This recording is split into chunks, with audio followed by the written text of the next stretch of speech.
on that point, Justice, you know, our global viewers love books, Justice. So I'm going to turn us to something that you love doing. You love writing books. I love reading books, and our audience throughout the world absolutely love books, and they look forward to this part of the show. What books have you read? Three books, Justice, that have left a huge impact on you, and why? So I'm gonna start. So I hadn't heard about. I'd read a few books of Zimbabwean literature, but in South Africa, sadly, you probably will read at university. You might come across Tsitsi Dangaremba as a set work. But I didn't have any Zimbabwean literature. So I was so blessed and so lucky to read as a young man Dambudzo Marechera and House of Hunger. So that's my first book, and it's a book. Stylistically, I'd been very formal in the books I read. So they were all very, and to read someone who just absolutely tore everything apart, just tore his brain was at 500 decibels. It was a mind work, a mind blast to read. Not just that. I mean, I remember just reading that and then going out and just getting everything I could of his to read. So I loved having my mind and my brain opened up by Dambudzo's books, but primarily House of Hunger, which I thought was, and I've read the stories about how he was robbed of the Booker Prize, and I think it's a loss for the world, really, that he didn't win it, with all his personal issues and all that. But I think as a book and as a piece of work, it was revolutionary for its time, and bloody good writing. Absolutely. Gorgeous. I'll share a story with you, which I haven't shared to a lot of people. When I was at university doing first year, went drinking at the students' club, and I think I was one of the few people to stagger out of the club. And who staggers with me? Dambudzo Marechera. Me and my friend into our room. Two of us were sharing. Me and a friend who was doing law. So, and Dambudzo Marechera says, guys, I have nowhere to go. I'm going to spend the night here. So Dambudzo Marechera, me and Dambudzo spend the night. Me in my bed, my friend in my bed, and Dambudzo on the floor. He was that kind of a human being. That is amazing. That's a great story. Yeah. Your second book, wow. Justice? My second book is a book that I would love everyone who's listening to this, watching, to try and get. So you and I have spoken about corruption and so forth. There's a beautiful book. So a lot of people have read Chinua Achebe's Things Fall Apart.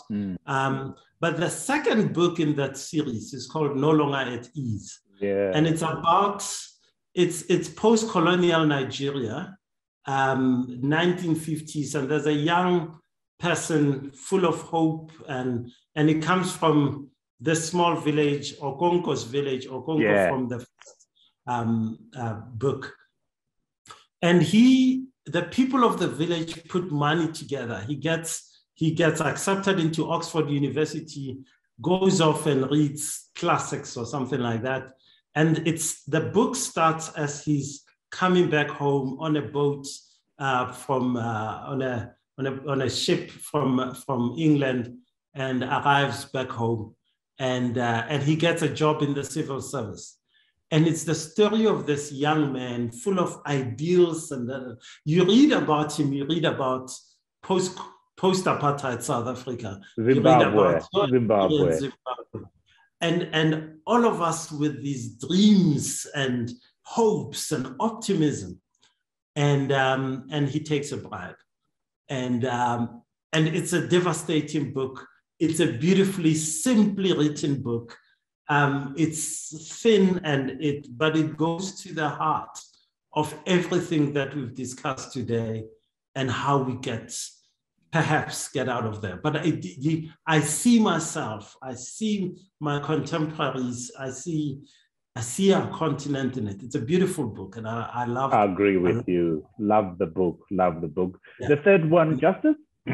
The third one is a South African book. If you're interested in apartheid and what it did, you have to get this book. It's a book by a friend of mine. His name is Jacob Dlamini. He's an academic. I think he's at Yale University now. It's Jacob a painful book. It's a painful book. Painful, oh, man. It's a painful it's a very painful book. It's called Askari. And Askari is the name that was given to ANC cadres, soldiers who were captured by the apartheid state, tortured, and basically turned into hunters of freedom fighters. And it focuses on one particular notorious, well-known hunter of freedom fighters called Glory Sidibe, whose story, I mean, you're so right, Trevor, it's a painful book. It's a painful book, because this is a young man whose brother is arrested during a protest in the 70s. He himself goes to university, gets into the anti-apartheid movement, into the liberation movement, goes off and trains as an ANC soldier. The ANC loves him, is full of potential. He is bright as a button. He's brave, and he comes back home and plants a few bombs. And in time, he is tracked down, arrested. In fact, he is tracked down to Swaziland and the apartheid government, and its most notorious killer, I think, Eugene de Kock. I think it's Eugene de Kock. It's Eugene de Kock, and brings him back to South Africa and tortures him for months, non-stop, on a farm, Vlakplaas. It's a terrible book. It's a terrible book, but it's also a beautifully written book, a sensitive book, but a book that shows you the complexity of our lives. That our heroes were also. It's a book that's devastating. But absolutely. I read it and it shook me and scared me and. I was impressed by, I mean, so many things in that book, Justice. Thank you for sharing it.